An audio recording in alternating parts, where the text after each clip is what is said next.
Welcome back to Live at 5. How you doing? Every Tuesday, we like to talk the classic rock with Derek Bolduc from FM 96. What's going on, man? Living the dream, Bill. Living the dream. Getting ready for Record Store Day on April the 19th. Explain what Record Store Day is. I love this concept. It really does support ma and pa operations. You know it. And we've got small record stores all over the city of Kingston, and they're slowly coming back. It's getting more and more popular. About 5-6 years ago, they started out, a few bands wanted to celebrate records by creating Record Store Day. And just like you said, a couple of small mom and pop record stores in the United States. So a couple of bands would put out a single and they would make that available for that day only. So if you got it, you got it. If you didn't, well, you're out of luck. Getting people back into the record stores. Yeah, nothing like going through all of the album titles, checking out the cover, flipping it around, looking at the back. But over the years, it got pretty popular. So every band started putting out special releases, maybe a 4-song EP on a colored vinyl disc.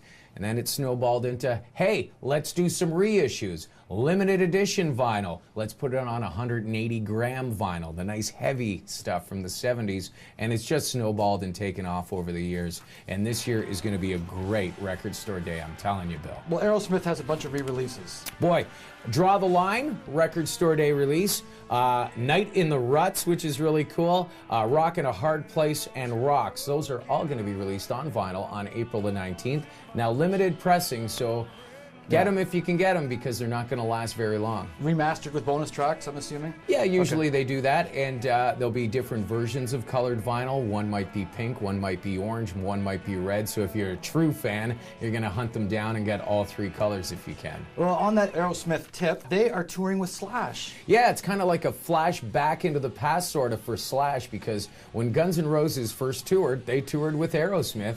And believe it or not, the guys from Aerosmith kicked Guns N' Roses off the tour, saying, you know what, these guys are too bad, not music-wise, but they're too good music-wise. They're not going to stay opening up for us. And Slash has just signed on with Aerosmith to be the opening act for their North American tour this summer. Well, I remember that tour, that very first tour, people halfway through that tour were showing up to see the Guns Gunners. N' Roses, yeah. And also with the Gunners. Yes.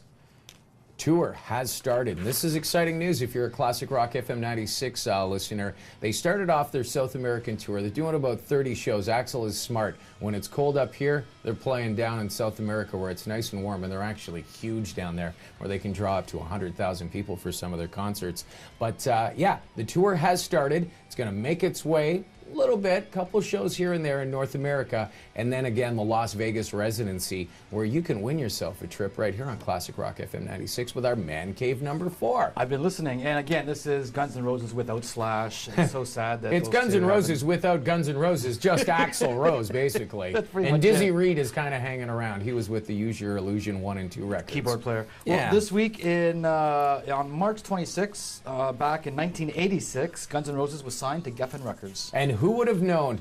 A bunch of punky guys there with the crazy long hair. They were a lot skinnier than they are now. Yep. They've sold over 100 million albums, including almost 30 million for their debut Appetite for Destruction. That's Worked incredible. out good for those guys. No kidding. All right, Derek, we'll see you next week. You've got it.